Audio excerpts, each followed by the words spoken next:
Welcome to another episode of the brand called You.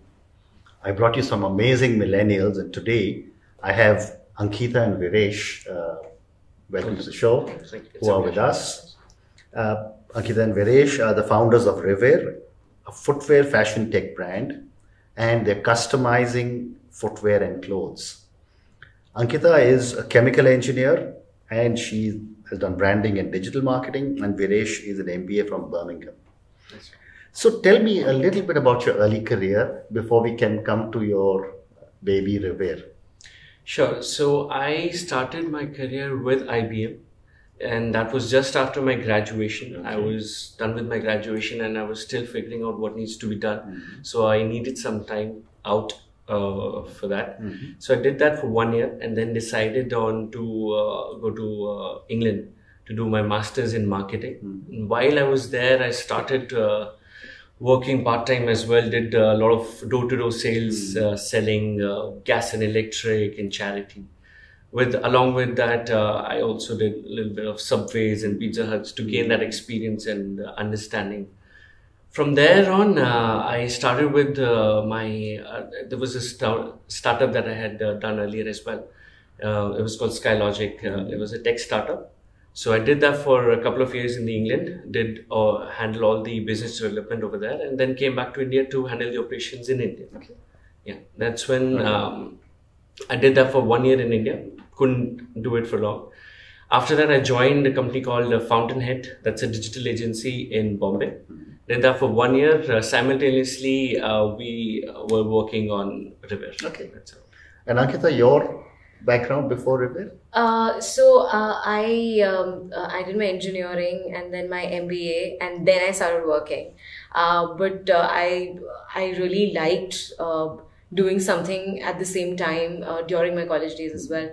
Engineering was grueling, but I used to take odd jobs to illustrate a person's cafe, or I even illustrated school books, children's books. So I really liked to paint. I always took time to paint.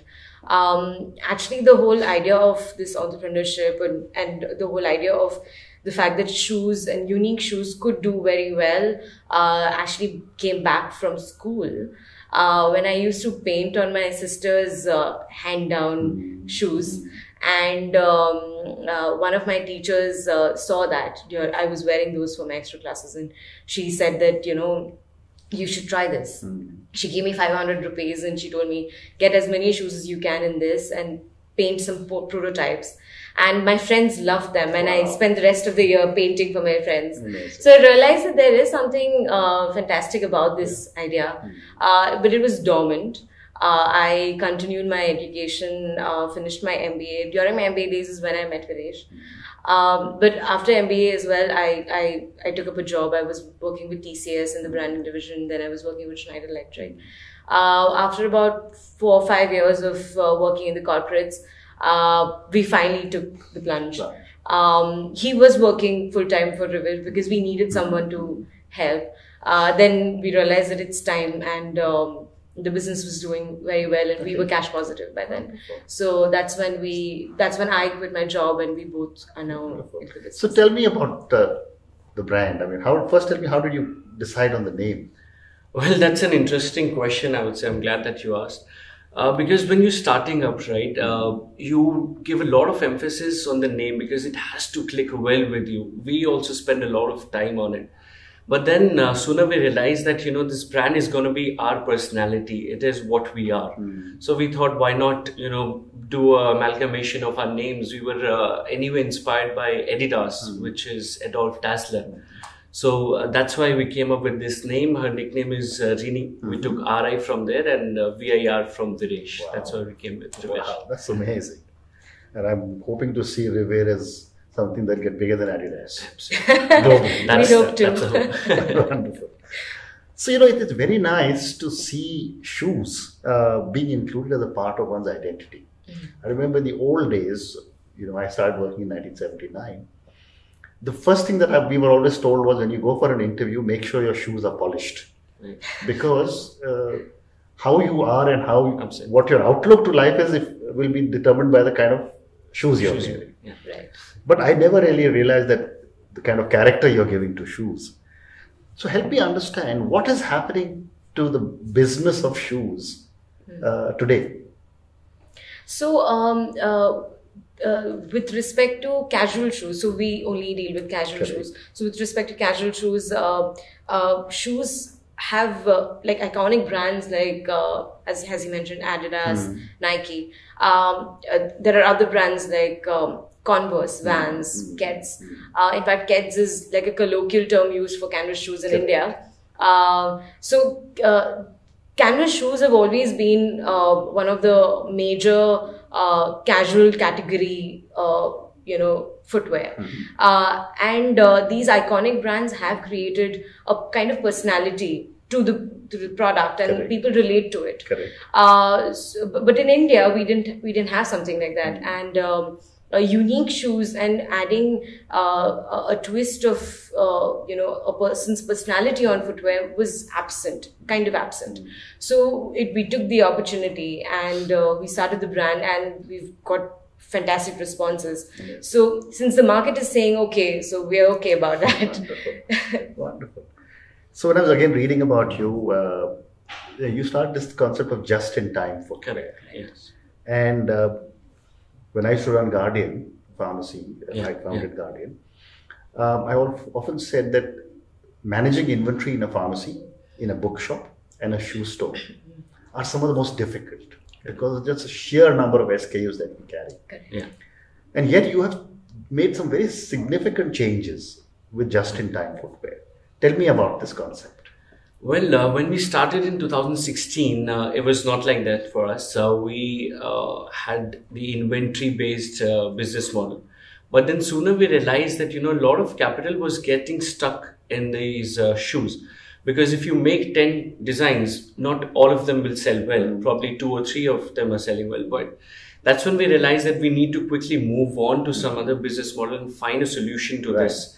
And that's when we pivoted to a just-in-time business model, where we were keeping raw material semi-done, and we used to finish the shoes within 2 to 3 days and send it to the customers.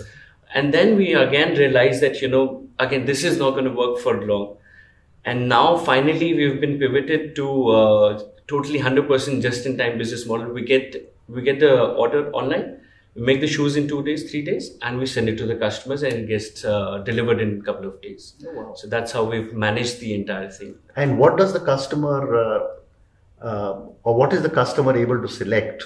The design, the sole, and everything, or is it just the design? So what all we do is we have the entire collection of 250 to 300 designs on the website. That is something that we have designed in-house. And along with that, we do offer customization to customers, as in they can select their own design, they can select the color of the sole, they can select the shape of the shoe style, anything that they want to customize. They can send it to us, and we do that for them in just like 2 to 3 days. The shoes are ready. Wow. We've categorically kept the two sides of the business together, is because most of the customers want something unique but might not be able to click on what they like. When they look at a product, that's when they're like, oh, this is me. That's when they pick it up. So, but a lot of people have very specific requirements, so they know what they want. That's when they come for customization. Very interesting. So, over the years, I've been seeing individuals starting to wear 2 different color type shoes. You're completely changing the paradigm. How are your consumers reacting to such amazing designs that you're creating? Our primary audience is the millennial. Right? We have about 410 millennial, and the median age in India is 29. And the best thing about the millennial is that they like experimenting. They have what we call put their heart on their sleeves. They like expressing themselves. They like trying something out new. And more than anything, they have the spending power, because now they're earning. So it's the best of both worlds. So the customers have been very receptive. They've been very vocal about what they like. In fact, customers come to us and they purchase a product and they come back with a very constructive feedback on, hey, we really like the product. We also want these designs. And we have also been receptive on the feedback and try to be as eclectic as possible. Okay. And so overall, it's been great. It has been a two-way communication with the customers that has helped us in creating this business model for us. Yeah. So, customization is a challenge for everybody. And when you say just in time, I can choose the color of my shoe, the design of my shoe, my sole, etc., etc. That also leads to a significant amount of customer interference, if I can use the word, in your business, because everything is unique. Right.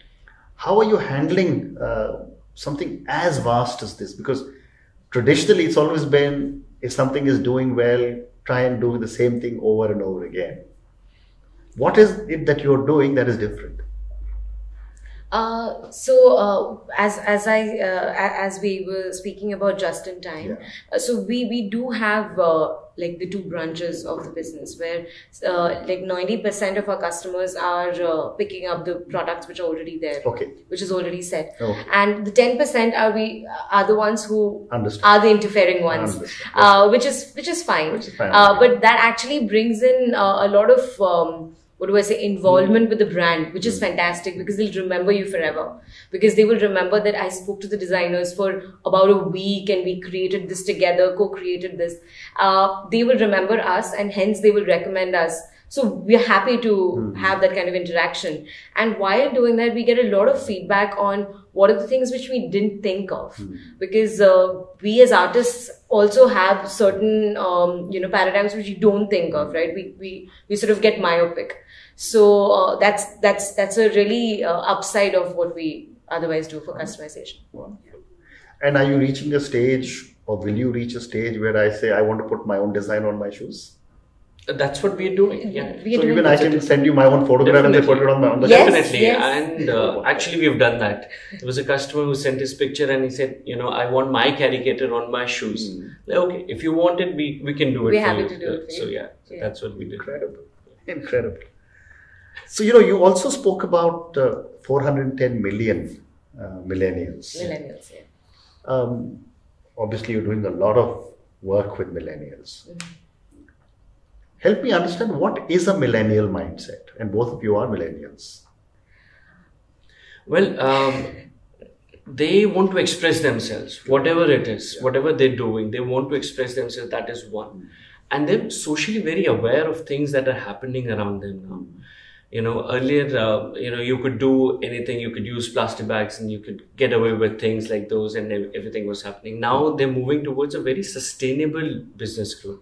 They want to see things actually changing. If you see today's scenario, if something wrong happens, if something, a government does, so they are on the roads protesting against it. So they are finding their speak, and that's what we are standing for now. That, you need to find your speak. And that is how the brand is building. Interesting. So one more question for Rivir before I move to the next segment. And this is to you, Ankeeta. Women always like to wear different things. Yeah. And they're very conscious of the fact that, I wore that yesterday. Yeah. Now, in something that is as unique as your shoe, you'll have to have a huge inventory of shoes. Because everyone knows the design. If I wear a black shoe, nobody will even notice whether I worn it for 1 week in a row. Yeah. How do you tackle such an incredible demand? Because everyone knows that I wore the same, a shoe with boom as written on your shoe right now. Today. Yeah. Tomorrow, if you wear it, I say, she's wearing the same shoe again. Then I would say that I would request them to buy more. Okay. We have more than 250 designs, and we keep refreshing our designs every month. Yeah.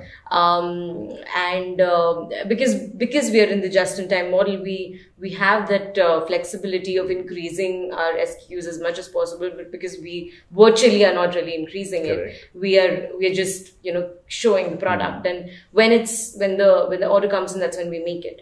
So and the price point is not that high. Correct. So when a customer really likes the product, they also buy. We've had customers who've come in and purchased one pair once, and the second time they came in, they bought 10 pairs Wow. at a time. Wow. So there are customers who are as you said, they don't like repeating their clothes and all of that, and we're really glad that they're there. And surprisingly, I would say 60 to 70% of our customers are men. Okay. It's a surprising fact for us. Yeah, Wonderful. we were surprised as well back when we started. Yeah. So let's move to the next segment, which is on startups and entrepreneurship. You had an amazing journey. I've often asked this question of startup founders who come as alone or as co-founders, like both of you. Should a startup have a single founder, or should they be co-founders? Personally, I feel that we should have co-founders. There are a lot of things that you need to decide on a day-to-day basis, be it strategy, be it work that you're doing. So you basically complement each other. If she's handling marketing and business development, then on the other hand, I'll be handling operations and logistics. So for one person to handle the entire business is indeed quite tough for us. And even for startups, like you need to raise funds at a certain point of time. So they say that you need a full-time co-founder to focus on getting those funds as well. Right. So definitely, it's an edge if you have multiple co-founders. Okay. Interesting. Do you have any perspective? No. Okay.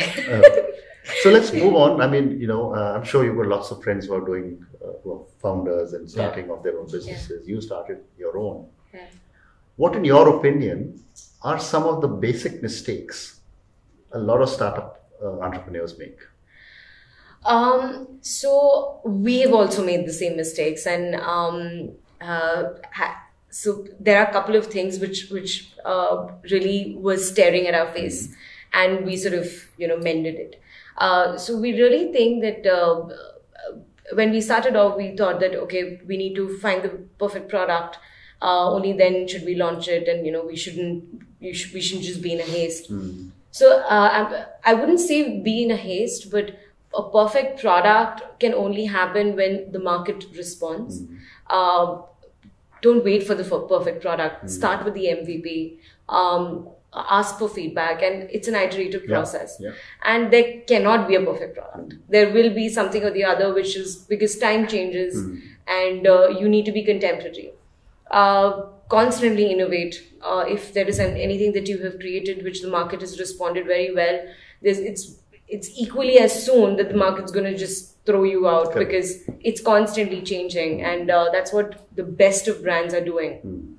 So they're constantly innovating. If they're not digital, they're going digital. If they're not, otherwise, they're constantly changing their outlook. And more than anything,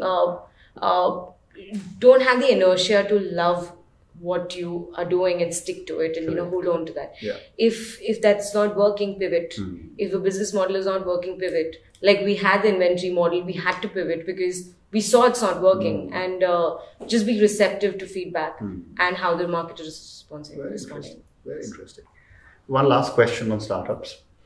At what stage should a startup think of scaling up? Well, I don't think there's any fixed formula or time for that. It has to be a good mix of a brilliant product, a scalable business model, plus a dependable team. Okay. So you need to have that mix of these three things together, and that's when you can think of actually scaling up the business. That's right. Okay, interesting. So let me move on and ask you a few questions personally for both of you. Over the last few years and ever since you started working, and this both of you can answer, have you had any people who had a strong influence on your life? And if the answer is yes, what have you learned from them? I can't point at one person and say that he or she has taught me a lot.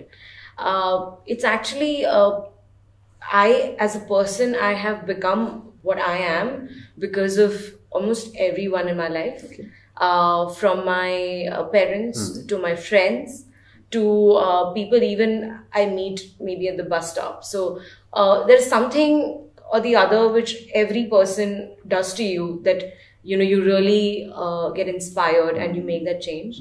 I've had even like songs and movies who've actually made me think or rethink of what I feel. But the maximum impact I think has been from my parents, because they taught me to hustle and to be confident of myself. And and I've seen them work very hard and stand on their feet and raise me and my sister. And it's actually most of my inspiration comes from both of them. Wonderful.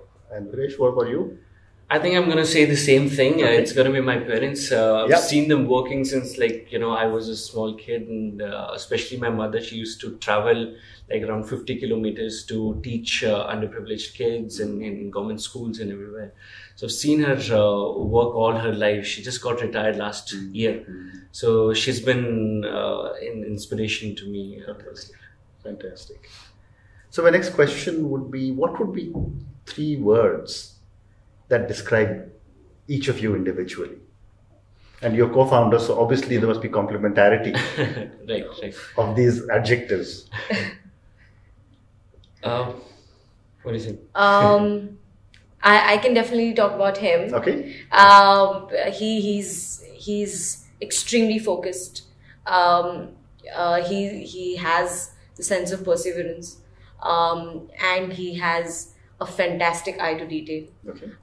Even though I am the leading designer, I would always suggest to ask him. I will always ask him, saying that, hey, is this working out? Is this looking good? And all of that. And he has this crazy presence of mind and a very good eye for detail. Terrific. So yeah. And do you want to reciprocate? Definitely. I would say she's the creative head. She's the one who's designing our entire business, and the business model is design based. So she's the brainchild of that business. Plus, she's very. She has this go-getter attitude that she has. At times, I'm little too patient, I would say. But she'll be always pushing me ahead that you have to now, like we have to do this now, or it's now or never. Correct. It's like that, and she's very confident while she's doing it. Wonderful. So as the creative head, are you often asked when people look down at your shoe and say, hey, where did you get that shoe? Yes, and then you say that it's my own. That's like the highlight of my day. Actually, twice or thrice I'd seen people wear our shoes like in a metro and in Bombay in the local train and all of that. And a couple of my friends have actually told me, hey, I know what, I saw someone in my college wear the same design. Is that yours? I'm like, why don't you go and ask that person?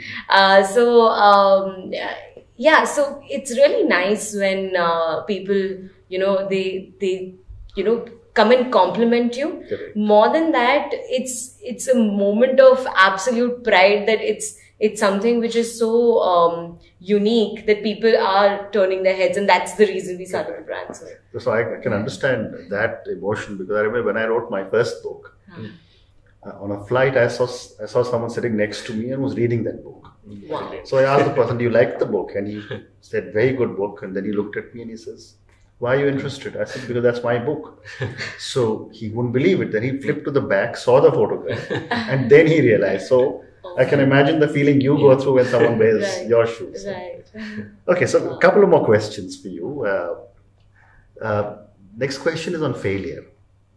And I've often said that we don't teach children that it's okay to fail. Right. And yet we keep on failing. We learn from failures. Right. What have been some of your learnings from your mistakes or your failures? Okay, so we did have we had a business model the inventory based model. We had actually started the business off with all the amount of savings that we had, and the first set of the inventory that we bought and we created, still have those. we still have those, Okay. and that was the cash that we had collected for all our lives. I mean, the short corporate careers that we had.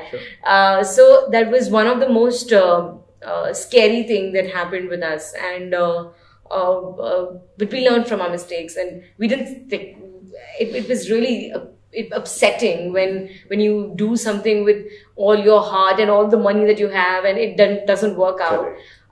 So that was one mistake that we made, and it made us realize that everything is transient. So if you pivot and if it works out, then do that. Correct. Right? And we've made errors like our prices were wrong. We started off at a very high price. Then we pushed it down to such a low price that we were not even making any money. And then we got to a sweet spot and all that. So we were making mistakes and, getting hiccups every time we get to a point, and then, mending our way. So, yeah. Wonderful. So my last question to both of you. Thousands of people will watch our conversation, and a lot of them are aspiring startup entrepreneurs. What would your advice be to a young individual who's looking all starry-eyed at both of you and saying, look at where they've reached? What would your advice be to them? Well, I would say be consistent. You will face a lot of hiccups and you will face a lot of dead ends in this journey. But these dead ends are basically an opportunity for you to carve your own path.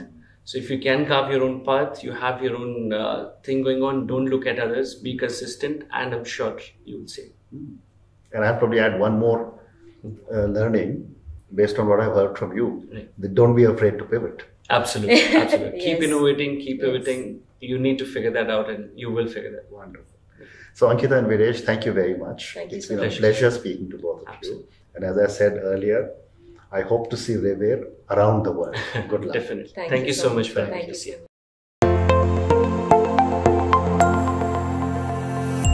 Thank you for listening to the Brand Called You podcast. Be sure to visit tbcy.in to join the conversation, access show notes, and discover fantastic bonus content. You can follow us on YouTube, Twitter, Facebook, and Instagram. Simply search for the Brand Called You. Thank you, and see you next week.